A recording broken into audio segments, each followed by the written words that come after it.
हम इंदरगढ़ रोड पर पहुंचे और यहाँ भी एक अवैध रूप से कॉलोनी विकसित की गई है। इसमें इस कॉलोनी में भी स्ट्रीट लाइटें तक लग गई हैं। जब शहर में जहाँ स्ट्रीट लाइटें आपको नज़र नहीं आएंगी, वहाँ इस कॉलोनी में आपको स्ट्रीट लाइटें ये नज़र आ रही हैं। ये देखिए, सीधी लाइव तस्वीरें इस समय इंदरगढ़ रोड से आपको हम दिखा रहे हैं, जहाँ पर ये कॉलोनी काटी जा रही है और इस कॉलोनी में पक्की सड़कें बना दी गई हैं, कुछ मकान भी बने हुए हैं। अधिकारी क्यों नहीं इधर ध्यान दे रहे हैं, तो अधिकारी ही जाने। लेकिन लोगों में इन अवैध कॉलोनियों के विकसित होने को लेकर और अधिकारियों के कार्य प्रणाली को लेकर के कई तरह की चर्चाएं चल रही हैं।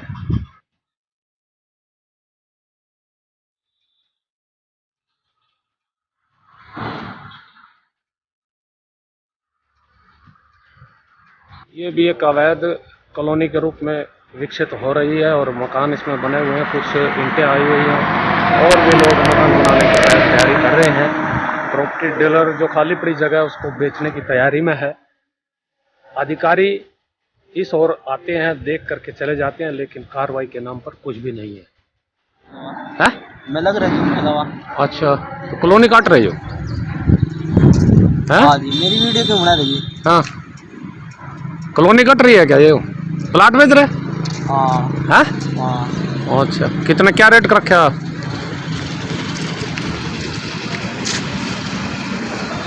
अवैध जो कॉलोनियाँ कट रही हैं इलीगल हैं, इनके ऊपर प्रशासन को सख्त कार्रवाई करनी चाहिए, क्योंकि इसमें दोनों का नुकसान है। एक तो सरकार के राजस्व का नुकसान है और दूसरा जो आम पब्लिक है वो अपनी मेहनत मजदूरी की पैसा इकट्ठा करके वो जगह लेती है, लेकिन उसको पता नहीं होता ये अवैध है और फिर प्रशासन आके उसको तोड़ फोड़ देता है और वो उसकी सारी जो उम्र की जो जमा पूंजी है उसका नुकसान हो जाता है और वो सड़क पे आ जाता है। इसलिए तो मैं तो प्रशासन से ये अपील करूँगा कि जो अवैध कॉलोनी है उसको पनपने ही नहीं दें।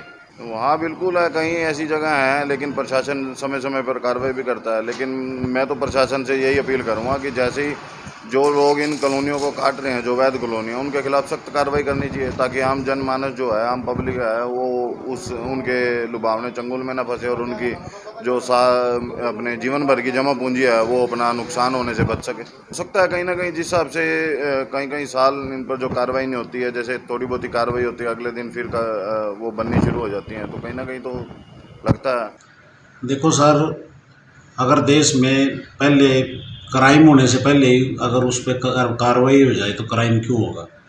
ये जो चीज़ है, अगर जब ये कॉलोनियाँ कटती हैं तब प्रशासन या अधिकारी सबकी नॉलेज में होता है, पर चुप्पी साध के सब लोग बैठे रहते हैं। तो अगर अधिकारी उसी टाइम इसको थोड़ा संज्ञान में लें और इस पर कोई कार्रवाई करे तो ये कटेगी ही नहीं, ये क्राइम होगा ही नहीं। और कुछ गरीब लोग कुछ हैं बेचारे, कोई ब्याज पे कोई लोन पे पैसे उठा के अपने मकान बना लेता है और बाद में उनके ऊपर ये तलवार लटक जाती है अवैध कॉलोनी वाली। किसी के मकान गिरते भी हैं, वो कर्ज बंद हो जाता है, उसके लिए दिक्कत हो जाती है। तो हमारा मानना तो यही है जी भाई, इस पे पहले ही कार्रवाई हो जानी चाहिए, ना कि किसी का पैसा लगने के बाद, कंस्ट्रक्शन होने के बाद उस पर कार्रवाई हो। उससे पहले ही कार्रवाई कर दो, लोग पहले इस तरह हो जाएंगे, पीछे हट जाएंगे। तो इसमें अधिकारियों को सोचना चाहिए। अधिकारी पता नहीं क्या किस तरीके से सोचते हैं और ये क्राइम हो जाता है, फिर बाद में उस पर दिखाते हैं भाई हम कार्रवाई कर रहे हैं। हो भी सकता है जी, क्योंकि जब वहाँ पे अवैध कॉलोनी है उसमें मीटर नहीं मिलना चाहिए, बिजली का मीटर भी मिल जाता है, तो उसमें रजिस्ट्री भी हो जाती है, पानी का कनेक्शन भी मिल जाता है, सारी चीज़ें जो भी एक मूलभूत सुविधा इंसान को चाहिए और जो अवैध कॉलोनी वालों को मिल नहीं सकती वो सारी मिल जाती हैं।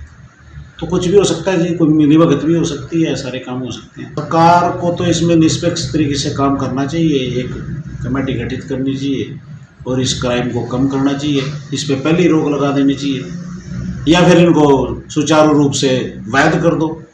अपनी जो भी उनकी फीस है वो सारी लगाओ उस पर, कानूनी रूप से कट तो ये रही है, तो अगर इसको कानूनी रूप से गवर्नमेंट कर दे तो गवर्नमेंट में भी कुछ ना कुछ पैसा टैक्स जाएगा, उसकी भी इनकम बढ़ेगी और लोगों का काम एक नंबर में हो जाएगा। जितनी भी अवैध कॉलोनियाँ यहाँ पे विकसित हो रही हैं, वो कभी भी ऐसे नहीं कि अवैध कॉलोनी किसी ने काटी बिना किसी की सह के, और ख़ासकर किसी सरकार के या किसी मोटे बंदे एमपी के एमएलए की सह के बिना कोई भी अवैध कॉलोनी आजकल नहीं कट सकती। और अवैध कॉलोनी का कटने का सबसे बड़ा नुकसान आम पब्लिक को हो रहा है। बहुत से जो गरीब परिवार हैं उनको लगता है कि इन कॉलोनियों में उनको कम पैसे में ज़मीन मिल रही है, अपना घर बना लें। लेकिन उनको उससे उल्टा नुकसान होता है। वो वहाँ पे घर भी बना लेते हैं, बिजली के कनेक्शन भी मिल जाते हैं, पानी के कनेक्शन भी मिल जाते हैं। उसके बाद सरकार एक दिन जागती है, जब लगता है कि सारा काम हो गया, तो उन कॉलोनियों को गिराने का काम करती है। जबकि ये कॉलोनियाँ पहली स्टेज पे ही रुक जानी चाहिए। जो भी कोई कॉलोनी कट रही है, हर जगह जहाँ पे भी कॉलोनी कटती है वहाँ पे एसडीएम भी होता है, वहाँ पे एमसी कमेटी के सेक्रेटरी भी होते हैं और बाकी अफसर भी होते हैं, चाहे बीडीओ पीओ लेवल के। सबको पता होता है भी कौन सी कॉलोनी कहाँ पे कट रही है। अगर ये ऐसे कॉलोनियाँ कटती रहेंगी, लोग ऐसे बर्बाद होते रहेंगे, तो आने वाले टाइम में जो ऊपर से बोला जाता है कि सबको घर मिलेगा, घर तो कहाँ से मिलेगा, उनको झोपड़ी भी नहीं मिलने वाली। करनाल में भी हमने देखा कि बहुत सी कॉलोनियाँ बाद में गिरा दी गई। उनका क्या कसूर था? उनको पानी के कनेक्शन मिले, पानी के कनेक्शन कैसे मिले? उनके घरों की रजिस्ट्रियाँ हुई, वो रजिस्ट्रियाँ कैसे हुई? उनको बिजली के कनेक्शन मिले, वो बिजली के कनेक्शन किसने दिए अगर वो अवैध थी? तो ये तो सरकार को कम से कम ये देखना चाहिए कि ये जितनी भी कॉलोनियाँ जो स्टार्टिंग में कट रही हैं, उनको कोशिश करते इमीडिएट बंद कराए और गरीबों को बचाया जाए। देखो, मैंने पहले बोला है कि हर जगह पे वहाँ एसडीएम भी बैठता होगा, जहाँ पे भी कॉलोनी कटती होगी, वहाँ तहसीलदार भी बैठता होगा, वहाँ पे मैं सेक्रेटरी भी बैठता होगा। हर एक को पता है कहाँ पे कॉलोनी कट रही है। बिना किसी के, अगर मैं सोचूँ कि कोई कॉलोनी कट जाएगी, बिना मिली भगत के कट ही नहीं सकती। एनओसी भी कहीं ना कहीं से लेते होंगे, ऐसे तो कॉलोनी नहीं काट देते होंगे। उसके बाद आम पब्लिक तंग होती रहे। और अब आप कहीं भी देखो, ये तो एक ना ट्रेंड बन गया है, अवैध कॉलोनी काटो, प्लाट काटो, पब्लिक को सस्ते रेट पे दे दो, मार्केट से थोड़ा सा सस्ता, ऐसा नहीं सस्ते रेट पे दे रहे हैं, मार्केट से थोड़े सस्ते रेट पे दे के उसके बाद गरीबों को मरने के लिए छोड़ देते हैं। ये सब जितने भी इसमें अधिकारी मिले, उसका सरकार को देखना चाहिए, ऐसे अधिकारियों को हटाना चाहिए।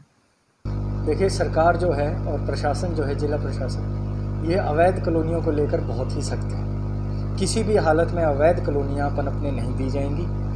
डीटीपी समय अनुसार, डीटीपी को जहाँ अगर कोई भी हमारे क्षेत्र में अवैध कॉलोनी की इन्फॉर्मेशन कोई भी हमारे संज्ञान में आती है, हम तुरंत प्रभाव से उसका, अगर वो नगर पालिका क्षेत्र से बाहर है तो डीटीपी को, और अगर नगर पालिका क्षेत्र के अंदर है तो सेक्रेटरी नगर पालिका को तुरंत प्रभाव से हम जो है उनको निर्देश देते हैं कि भाई इस पर कार्रवाई की जाए। डिस्ट्रिक्ट लेवल टास्क फोर्स की मीटिंग हर महीने जिला स्तर पर होती है, जिसमें पूरे ज़िले में जितनी भी कार्रवाई अवैध कॉलोनियों पर की जाती है उसके बारे में पूरा ब्यौरा दिया जाता है। और दूसरी बात ये कि डीटीपी ने तहसील में बोर्ड लगा दिए हैं कि कोई भी आमजन जो है इन खसरा नंबर जहाँ पर अवैध कॉलोनियाँ विकसित हो रही हैं या होने की संभावना है, वहाँ पर प्लॉट ना खरीदे। और साथ ही साथ तहसीलदार को भी निर्देश दिए हैं कि ऐसे में रजिस्ट्री ना करें। और साथ ही साथ एक जनरल जनता में ये मैसेज भी इंद्री वासियों को मैं देना चाहूँगा कि कोई भी अवैध कॉलोनी में आप जो है जनता प्लॉट ना खरीदें और ना ही वहाँ पे रजिस्ट्री करवाएं। तो भी मेरे संज्ञान में अगर इस प्रकार की कोई भी अवैध कॉलोनी आती है, चाहे वो रिटर्न माध्यम से आए या किसी भी माध्यम से मेरे पास ऐसी कोई इन्फॉर्मेशन संज्ञान में आती है, तो तुरंत प्रभाव से हम संबंधित विभाग से इस पर कार्रवाई करवाएंगे।